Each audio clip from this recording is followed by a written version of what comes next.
வணக்கம் மக்களே. நான் இப்போது கொச்சி ஏர்போர்ட்டில் இருக்கேன். வாழ்க்கையில் ஒரு மறக்க முடியாத பயண அனுபவம் இது எனக்கு.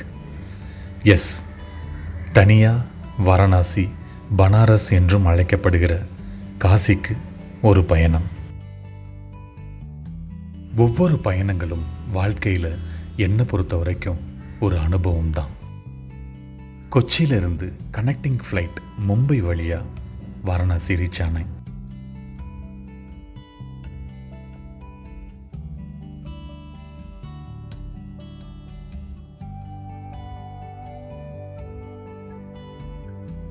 சின்ன வயசுல இருந்தே கேட்ட கதைகள், சினிமாவில் பார்த்தது, புத்தகங்களில் படித்தது என்று காசி பற்றின வியப்பும் பிரமிப்பும் எப்போதுமே இருந்தது.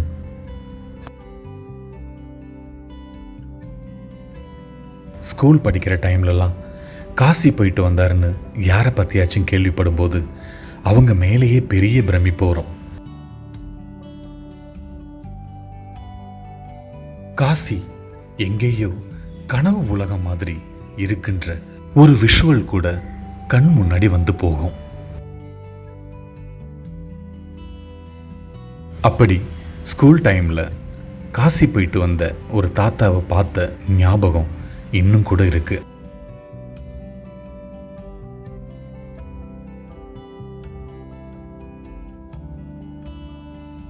காசி பத்தின விஷயங்களை பார்த்தும் கேட்டும் வளர்ந்தவங்க நாம எல்லோரும். இப்படி எல்லா ஞாபகங்களோடவும் காசி நோக்கி போயிட்டு இருந்தப்போ ஒரு இனம் புரியாத உணர்வு. இவ்வளவு வருஷங்கள் ஒரு ஊரை பற்றி நாம் கேள்விப்பட்டிருக்கோம். இப்போ நேரில் பார்க்க போகிறோம்னு நிறைய யோசிச்சுக்கிட்டே ஜன்னல் வழியாக மேகங்களை எல்லாம் பார்த்து ரசிச்சுக்கிட்டு இருந்தேன். அப்படியே கனவு மாதிரியே இருந்துச்சு.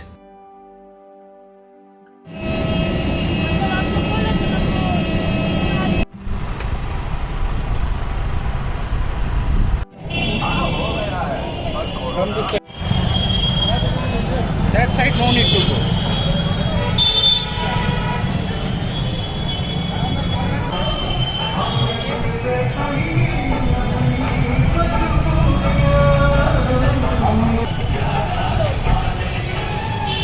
I don't know when I will be back now. எவ்வளவு வரலாறையும் புராணங்களையும் கதைகளையும் நம்பிக்கைகளையும் வழிபாடுகளையும் ஐதீகங்களையும் பண்டிகைகளையும் கொண்டாட்டங்களையும் கொண்டிருக்கும் ஒரு ஊர். நேரில் பார்த்தப்போ அந்த பிரமிப்பு எனக்கு போகவே இல்லை. அங்கே இருந்த 5 நாட்களும் வாழ்க்கையில் மறக்க முடியாத அனுபவம்.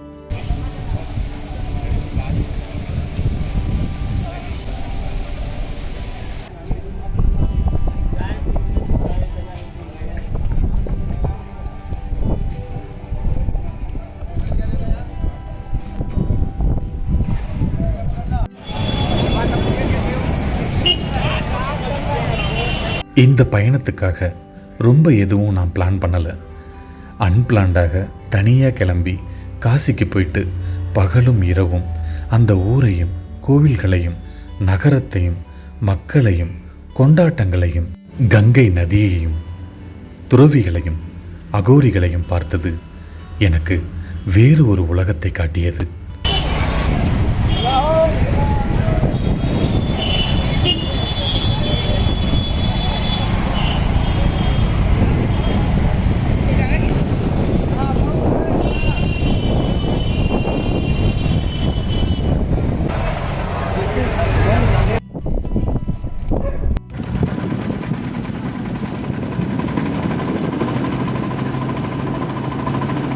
நான் அங்கே இருந்த சமயம் கிருஷ்ண ஜெயந்தி பண்டிகை வந்த நாள். காசி விஸ்வநாதர் கோவிலை சுற்றியும் மக்கள் கூட்டம் அலை மோதுகிறது. விதவிதமான முகங்கள். நள்ளிரவு வரைக்கும் சுற்றி வந்தேன். எல்லா பரபரப்புகளும் அடங்கி காசி முழுவதும் அமைதியாக இருந்துச்சு. அந்த நள்ளிரவில் கங்கை நதி பக்கம் அமர்ந்து வேடிக்கை பார்த்தது என்றென்றும் பசுமையா நெஞ்சில் இருக்கும்.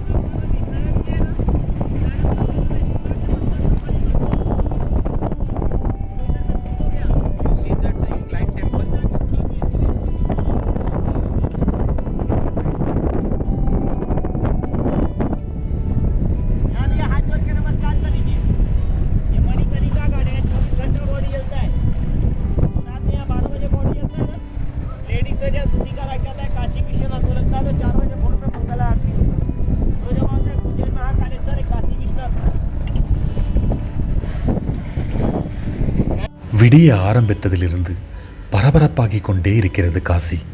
மக்கள் மக்கள், எங்கு பார்த்தாலும் அலைய அலையாய் மக்கள். கடைகள், வியாபாரங்கள். அதிகாலையில் இருந்து ஆரம்பித்து மாலையில் கங்கா ஆர்த்தி முடித்து நள்ளிரவில் தான் அந்த மொத்த பரபரப்பும் அடங்குகிறது.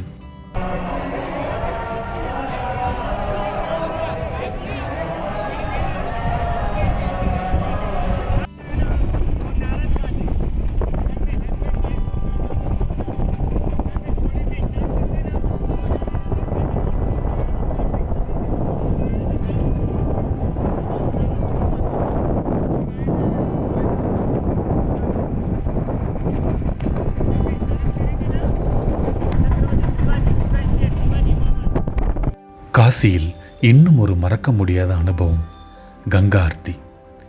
மாலை வேளையில் நடக்கும் கங்கா ஆர்த்தி காண கண் கோடி வேண்டும் என்பார்களே, அப்படித்தான் இருந்துச்சு.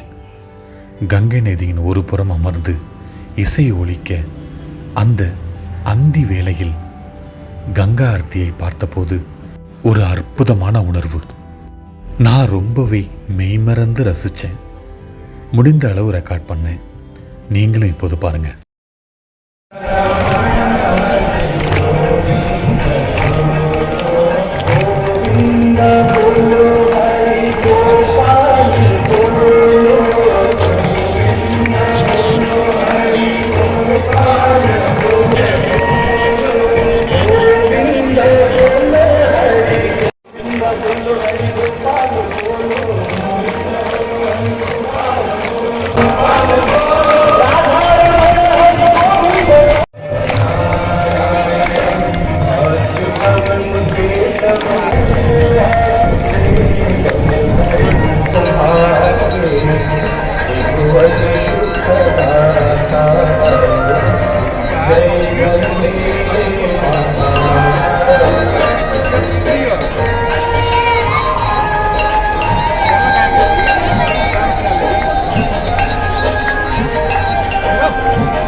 காசியில் நிறைய படித்துறைகள் என்று அழைக்கப்படும் இடங்கள் இருக்கிறது. அதில் ஒரு இடம்தான் மணிகர்ணிகா கட். 24 மணி நேரமும் இங்கு பிணங்கள் எரிக்கப்படுகிறது. இந்துக்கள் மத்தியில் மிகவும் புனிதமான தகனமாக கருதப்படுகிறது. ஒரு மனிதனின் ஆன்மா மோட்சம் அடைகிறது என்று நம்பப்படுகிறது. இங்கு தகனம் செய்யும்போது மறுபிறப்பு சுழற்சியை உடைக்கிறது என்றும் நம்பப்படுகிறது. இந்தியாவின் பல இடங்களிலிருந்தும் சடலங்கள் வந்து கொண்டே இருக்கிறது, எரிக்கப்பட்டு கொண்டே இருக்கிறது. இந்த சடலங்கள் எரிக்கப்படுவதின் பின்னணியில் நிறைய நம்பிக்கைகளை சொல்கிறார்கள். இயற்கை மரணம், சூசைட், பாம்பு கடித்தவர்கள், இப்படி மரணம் அடைந்தவர்களை எரிக்க காசியில் வேறு வேறு இடங்களும் இருக்கின்றன. என்ன சொல்ல, அந்த காட்சிகளை எல்லாம் பார்க்கும்போது வார்த்தைகள் எதுவும் வராமல் மௌனமாக பார்த்துக்கிட்டு இருந்தேன்.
Like purified.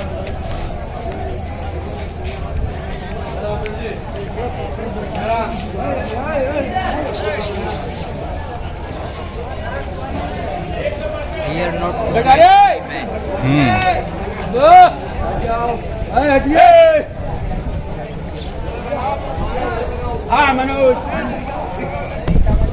upstairs temple Mahakal. Yes. The coming big. Take the basket. उसको सताने के लिए छोड़ दे भगवान के लिए छोड़ दे.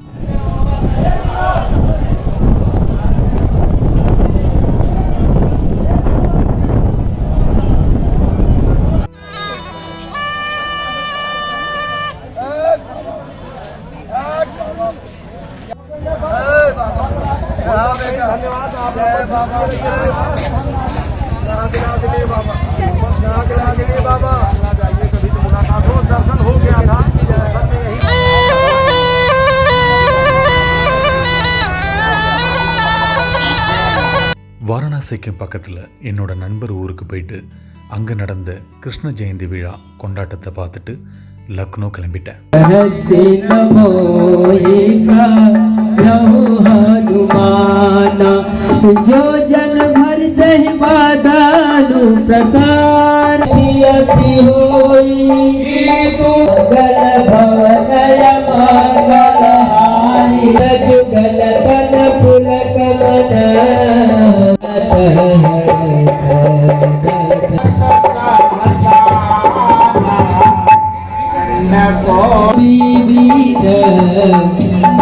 மொத்தத்தில் காசி நிறைய அனுபவங்களை கொடுத்துச்சு, நிறைய புரிதல்களை கொடுத்துச்சு. வாழ்க்கையில் மறக்க முடியாத ஒரு அனுபவம் இந்த காசி பயணம்.